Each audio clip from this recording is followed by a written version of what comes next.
Hello, everybody, and welcome to the GHSA Flag Football Four-Person Mechanics Training Tape. We're going to look at two rules as it applies to the postseason for 2020, and then we'll look at the mechanics that we'll use for the upcoming postseason. Just make sure you see the dates for each round of the playoffs for 2020. You can see right there, the 23rd is going to be at the Home Depot backyard by the Mercedes-Benz Stadium, and then the championship finals will be on Monday, the 28th, at the Georgia State University Stadium. For playoffs, we'll use a four-person crew. We're going to ask that the crew arrives on site at the school at least 45 minutes prior to game time. That's going to give you time to walk the field, to make sure that you have a decent pregame, to make sure we're solid on four-person mechanics, and we're out there with the presence prior to the game. Referee, you should contact the host school no later than 2 days prior to game time. Let's make sure we're doing that as soon as we get the game assignment. It's not a bad idea to also reach out to the visiting school just to make sure that they know you're coming. Sort of inconsistently throughout the state during the regular season, I want to clean that up now. The referee, we do want you to wear a white hat during the playoffs.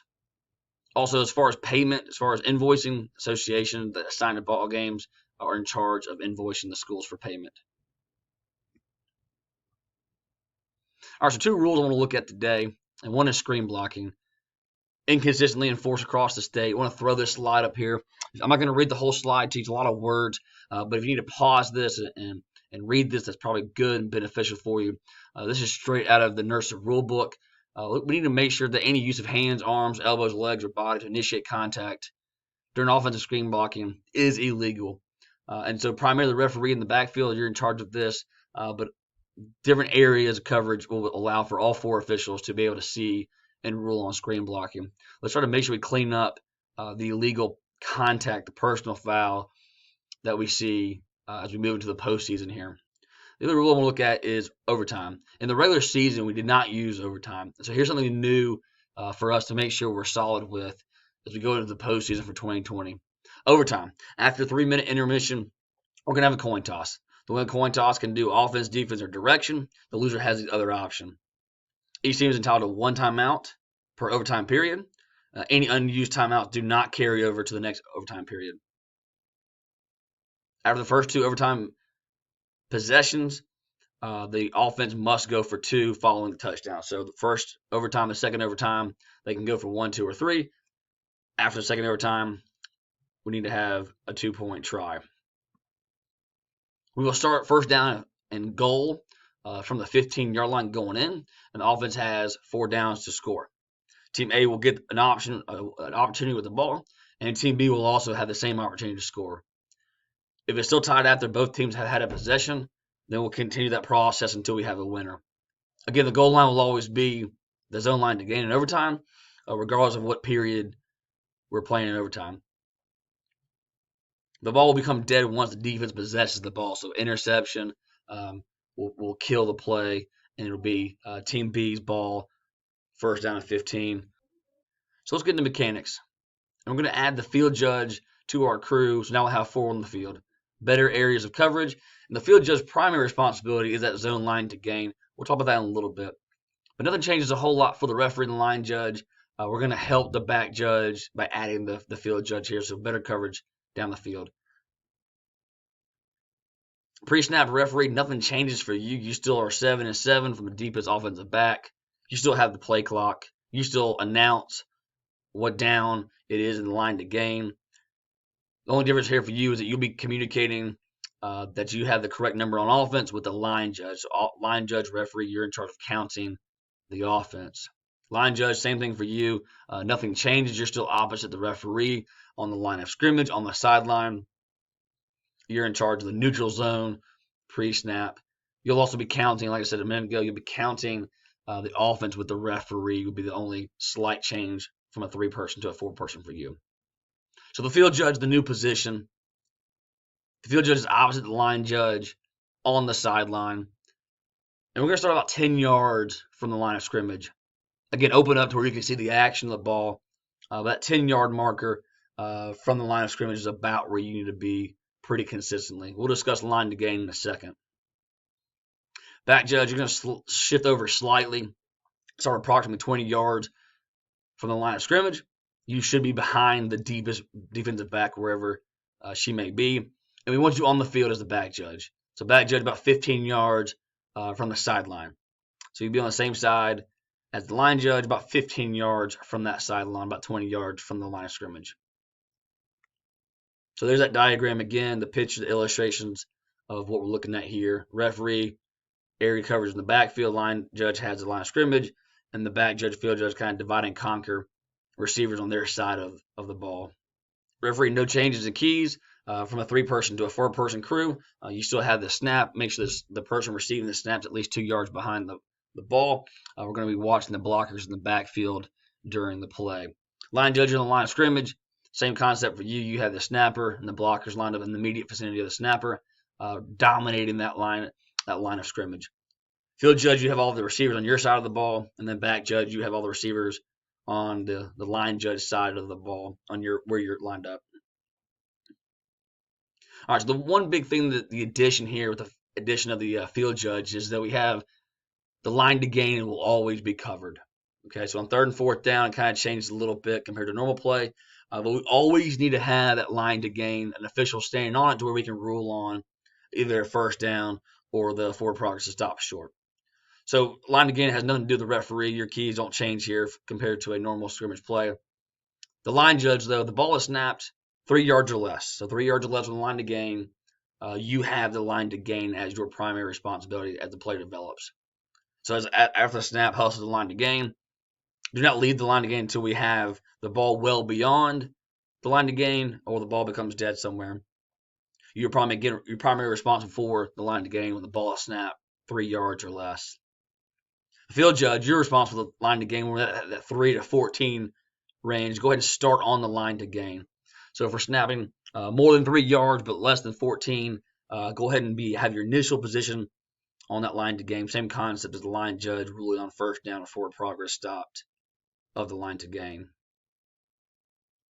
Back judge, again, you have nothing to do with the line to gain either, so your responsibilities don't change on this situation. Let's look at goal line coverages and try coverages. Referee, nothing changes for you. The initial position for the line judge will change a little bit based on what the ball is snapped. So if the ball is snapped at the 5 yards or less, then the line judge will move immediately to the goal line and rule on everything responsible for the goal line. Again, hold your position there until the play is over or we have a touchdown. You get the idea. Same concept as line to gain, about not leaving that line until the play is over or no longer threatened. Field judge, when the ball is snapped on or inside the 14-yard line, your initial position will be on the goal line. So again, it's very possible that we would have 2 officials here as a play develops. 2 officials could be on the goal line, and that's exactly what we want. Again, if the play goes towards the line judge and he'd have primary responsibility, the field judge would yield to the line judge on making that ruling. Back judge, again, when the ball is snapped on or inside the 14-yard line, you will start on the end line. The nice thing about having a back judge, and now we have 2 officials on the sidelines, the back judge can assist either the field judge or the line judge in the corner of the end zone with ruling on touchdowns. So let's make sure that we have good eye contact if we have a pass towards the corner of an end zone. Have good eye contact before we signal, and y'all communicate and get that call correct. Here's our diagram of the goal line tries attempts. You can see kind of the zone area coverage. Again, gets very compact, but we have 4 people down there for a reason. So that's going in. Going out, reverse goal line mechanics. This is when the ball is snapped at the 10-yard line or inside. And that's the line of demarcation for all of reverse goal line mechanics for 4-person mechanics. The ball is snapped on or inside the 10-yard line. The referee will start on the end line. If the ball is snapped in that same spot on or inside the 10-yard line, the line judge will move to the goal line after the snap, ruling on everything to do with the goal line as far as safety or in the field of play. Back judge, field judge, nothing really different for you besides just understand that the line judge is leaving the line of scrimmage, and so your areas of coverage will need to be expanded a little bit to help out where the line judge might potentially be kind of stretches out a little bit more. So field judge, back judge kind of expand your zones here if we're snapping on or inside the 10-yard line. Reverse mechanics. Again, this is one of these interception plays, these punt return plays, where we kind of go the opposite direction. And so the field judge and back judge change responsibilities. So the back judge will trail the play as a referee normally would. Again, keeping all players in front of you. The back judge can pick up the ball spotters for the referee as we go back up the field. Referee, you're going to lead the play to the goal line. So usually the back judge is responsible for the goal line. The referee here in reverse mechanics, you'll be responsible for the goal line as we go back up the field. The line judge and field judge will flip responsibilities as well.